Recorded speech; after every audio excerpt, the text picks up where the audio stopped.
Saya izin membuka presentasinya ya, Bu. Assalamualaikum warahmatullahi wabarakatuh. Selamat pagi Bu Rahmi dan teman-teman semua. Kami dari kelompok 1 ingin mempresentasikan mengenai a doctorate in library or information science. Next.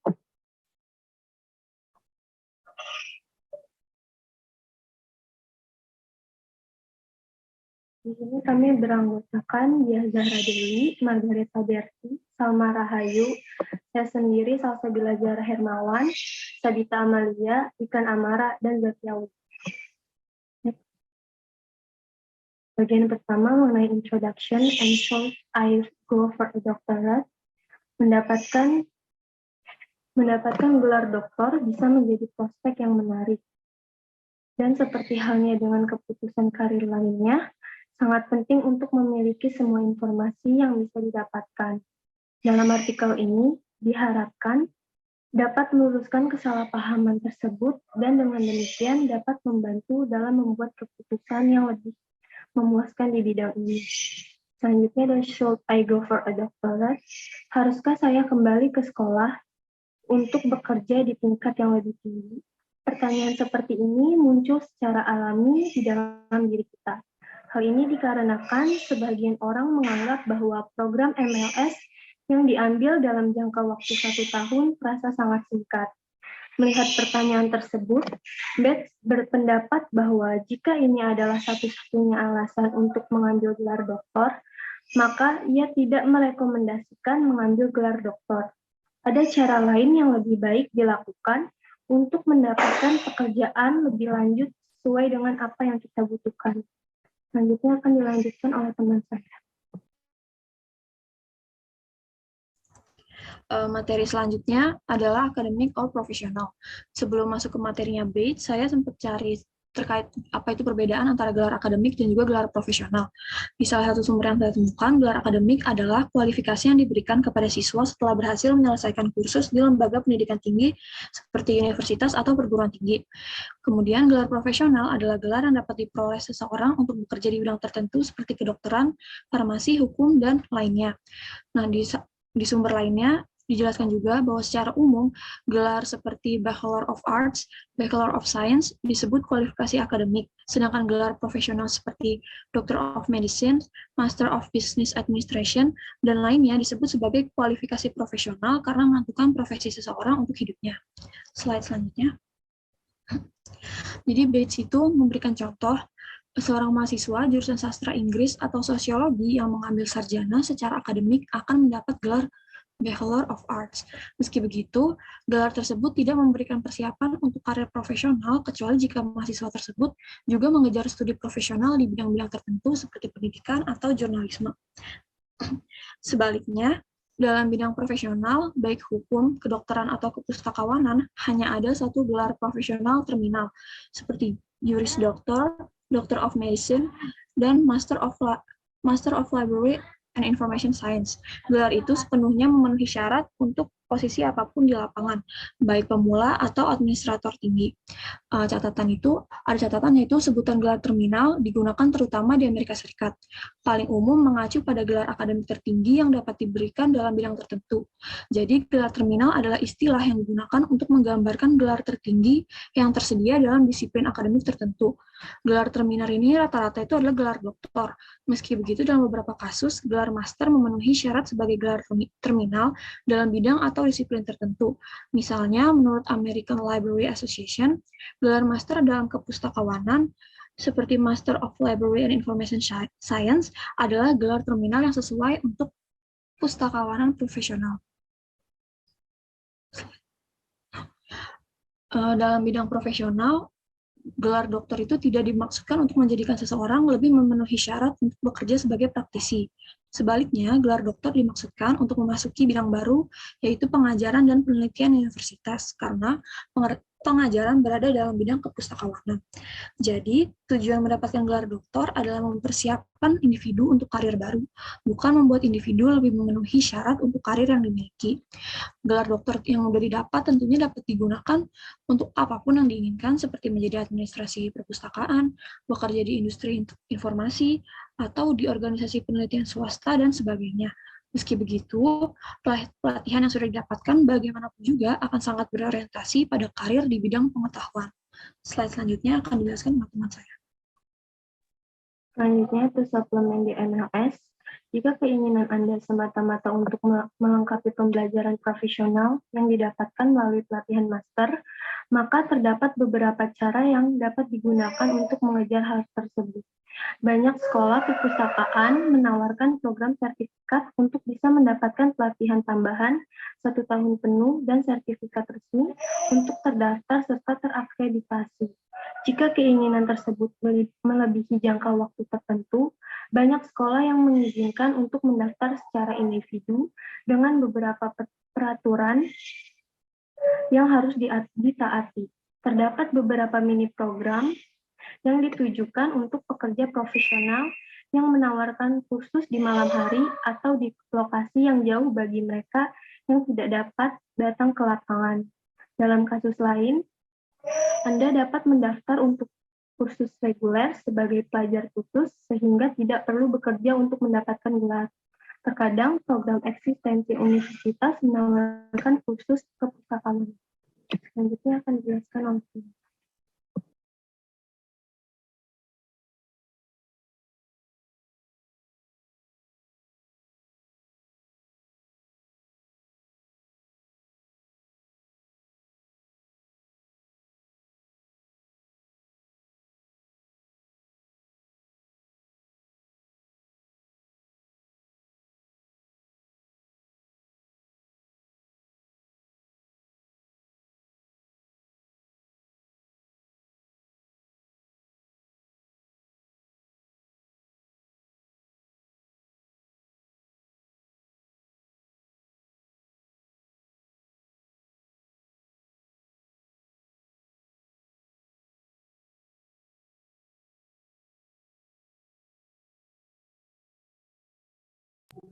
Ibu mohon maaf karena ada satu yang belum join. Saya pindah ke slide selanjutnya dulu ya. Siapa yang belum join dia? Sepertinya Sabita, Bu. Oke. Sabita ini bagian Sabita. Silakan dilanjutkan.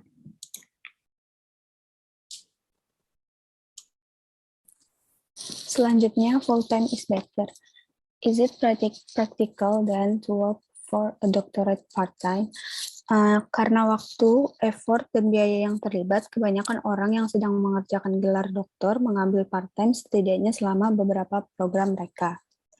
Namun, Bates merekomendasikan untuk memberikan setidaknya setengah hingga 1 tahun untuk terkadang bekerja full-time selama mengerjakan gelar.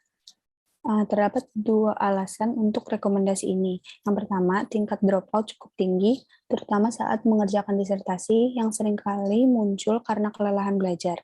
Yang kedua, jika Anda benar-benar berkonsentrasi pada studi, maka Anda dapat mengeksplorasi ide-ide, mempelajari bidang baru, dan membuat koneksi antara badan penelitian. Ide yang didapatkan untuk penelitian pada saat menjadi pelajar akan menjadi modal untuk sisa karir Anda.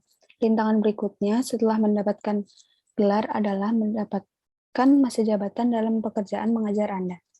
Slide selanjutnya. An individualized program. Sisi positif dari kerja keras yang Anda lakukan untuk meraih gelar doktor adalah Anda terlihat lebih sebagai individu pada tingkat ini. Bekerja dengan penasihat Anda membentuk program studi yang benar-benar individual. Ujian Anda disesuaikan secara khusus dan pekerjaan Anda di seluruh fakultas sebagai individu. Orang yang paling sering bekerja dengan Anda adalah penasihat Anda, lebih seperti mentor. Pilihan penasihat ini sangat penting untuk pekerjaan doktoral dan kesuksesan Anda di dalamnya.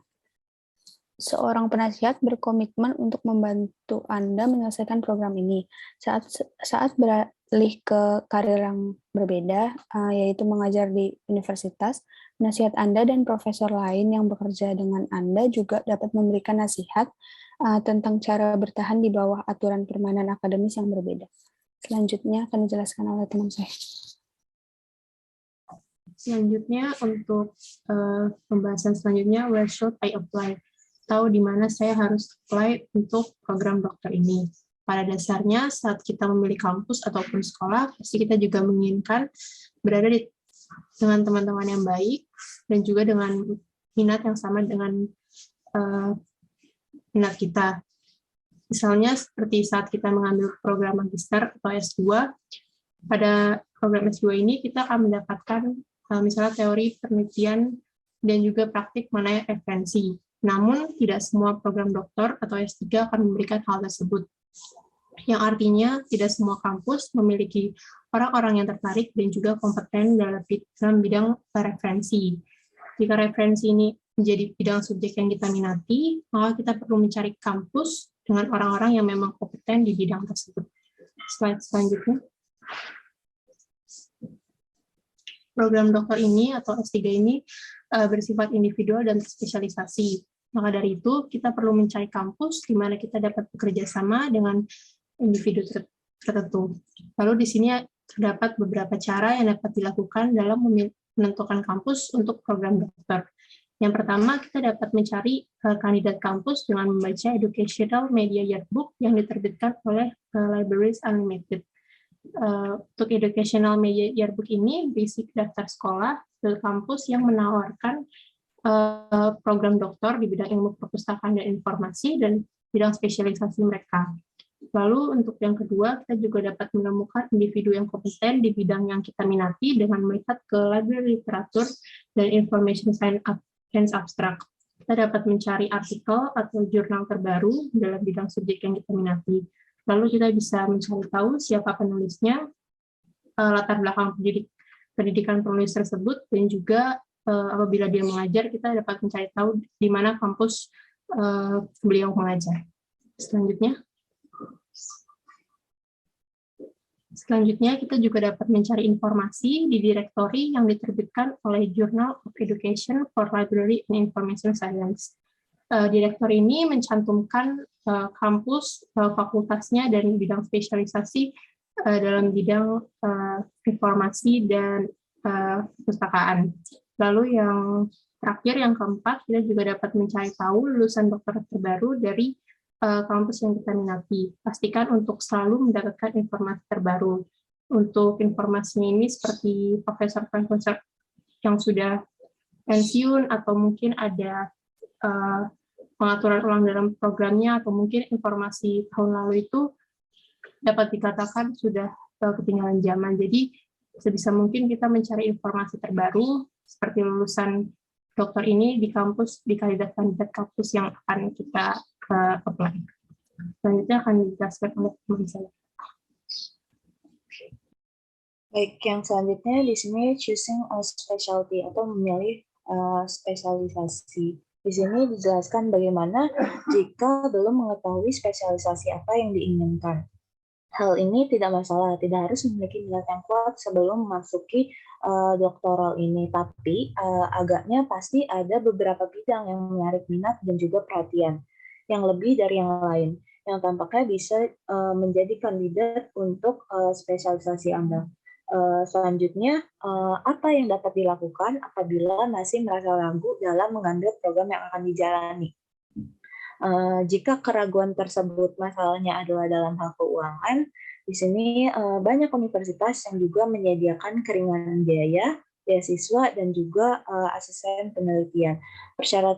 Persyaratan yang penting adalah mengajukan permohonan dari jauh-jauh hari sebelumnya, karena banyak dari beasiswa yang terbaik itu memiliki waktu tunggu selama 6 bulan hingga 1 tahun. Nah, selanjutnya, bagaimana jika merasa terikat dengan kartu tertentu? Dalam hal ini, Anda harus membuat beberapa pilihan sulit. Jika program doktoral atau peminatan lokal atau setempat itu masih lemah, atau tidak ada peminatan yang sesuai dengan minat, maka Anda harus tetap mencari cara untuk menghadiri program doktor yang lebih cocok di tempat lain. Atau Anda harus mendapatkan gelar di luar bidang minat Anda. Lebih baik pahami situasi ini sebelum memasuki program tersebut daripada nantinya menyadari dengan kekecewaan dari 2 tahun kemudian setelah frustasi yang menumpuk karena tidak mendapatkan apa yang benar-benar Anda inginkan. Selanjutnya akan dijelaskan oleh Zakia.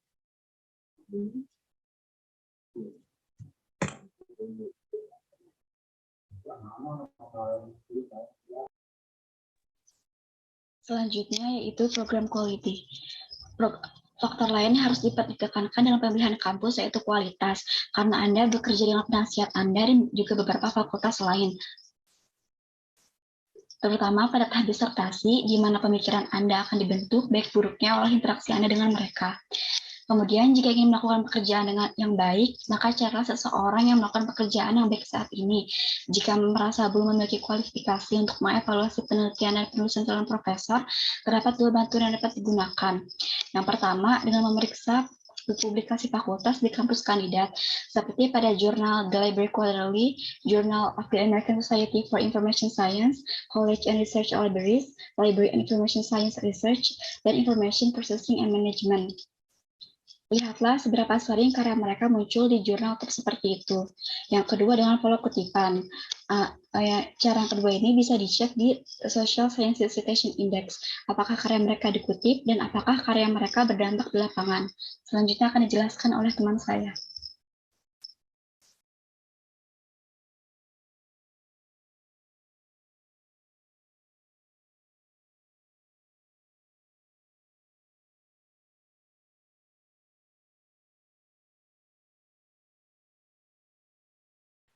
Sebelumnya mohon maaf atas ada kendala jaringannya. Jadi yang saya akan jelaskan itu the nature of doctoral studies. Yang pertama itu pada program dokter, seorang harus dapat mengidentifikasi masalah penelitian. Lalu Suaranya kecil sekali, Sabita. Bisa dibesarkan? sudah besar, Bu. Oke, sudah. Jadi yang saya akan jelaskan itu the nature of doctoral studies. Yang pertama ini, pada program dokter, seorang harus dapat mengidentifikasi masalah penelitian. Lalu, program dokter dituntut untuk mempelajari metode penelitian untuk dapat menyelesaikan masalah tersebut. Dan program dokter dituntut untuk berlatih dalam mengajar suatu kursus atau subjek yang ingin dia dalami. Lalu, dalam program dokter, yang dianggap mudah setelah melalui ketekunan menjadi sarjana atau dan master. Yang dimaksud adalah program dokter ini seringkali dianggap mudah karena mereka dapat menjalaninya dengan sambil bekerja. Tetapi hal tersebut salah karena program dokter memang harus didalami dengan mempelajarinya langsung dan mengetahui apa sebenarnya yang harus dipecahkan dalam masalah tersebut. Lalu disertasi yang sulit. Disertasi ini sulit karena tidak seperti program sarjana yang kita memenuhi SKS yang diminta, tapi disertasi itu harus diselesaikan dengan pemecahan sebuah masalah. Terima kasih. Sekian dari saya dan kelompok kami. Kurang lebihnya mohon maaf. Wassalamualaikum warahmatullahi wabarakatuh. Waalaikumsalam warahmatullahi wabarakatuh. Terima kasih Dia, Salma, Sabita, Zakia, Wikan, Salsabila, Margareta. Berti. Oke, pemaparannya menarik dan juga sudah dipaparkan dengan baik ya. Kalau misalkan teman-teman di sini ada pertanyaan, untuk kelompok 1 dipersilakan.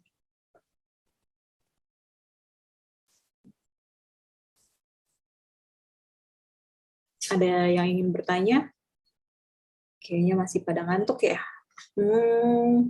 Baiklah, kita tanya jawab ya. Saya ingin bertanya, ada beberapa pertanyaan untuk kelompok 1. Dia, Berti, Salma, Salsabila, Wikan, Zakia. Ada beberapa pertanyaan sih. Yang pertama,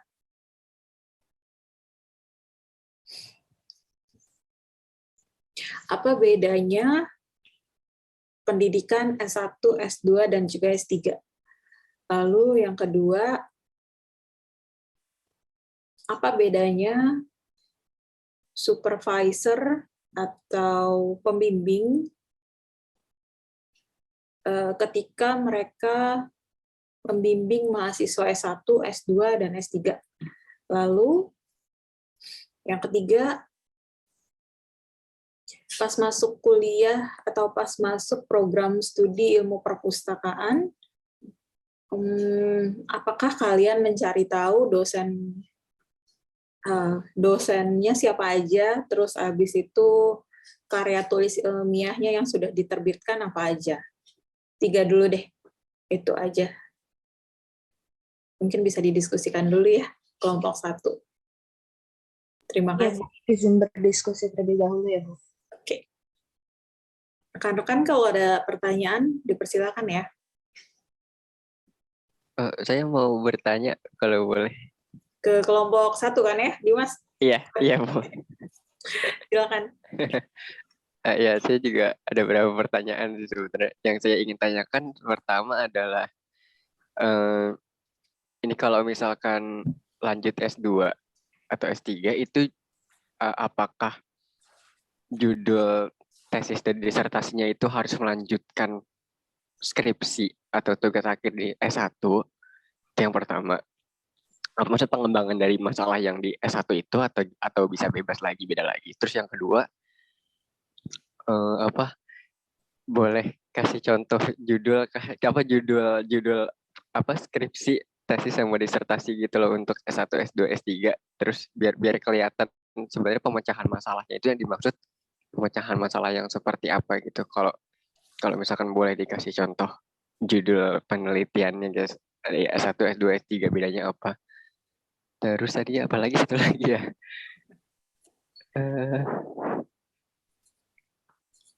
Ini sebenarnya gimana ya? Kenapa orang bisa ngambil S1 dan S2-nya itu berbeda gitu? S1-nya misalkan komunikasi, S2-nya terus perpustakaan. Terus bisa nggak sih kalau misalkan ambil S3 itu beda juga dari S2 gitu? Jadi S1, S2, S3 itu beda semua. S1-nya sejarah, S2-nya filsafat, S3-nya perpustakaan gitu. Terima kasih. Baik, terima kasih pertanyaannya, Dimas. Terima kasih, Dimas. Oke. Udah 6 pertanyaan. Ada lagi yang ingin ditanyakan untuk kelompok 1?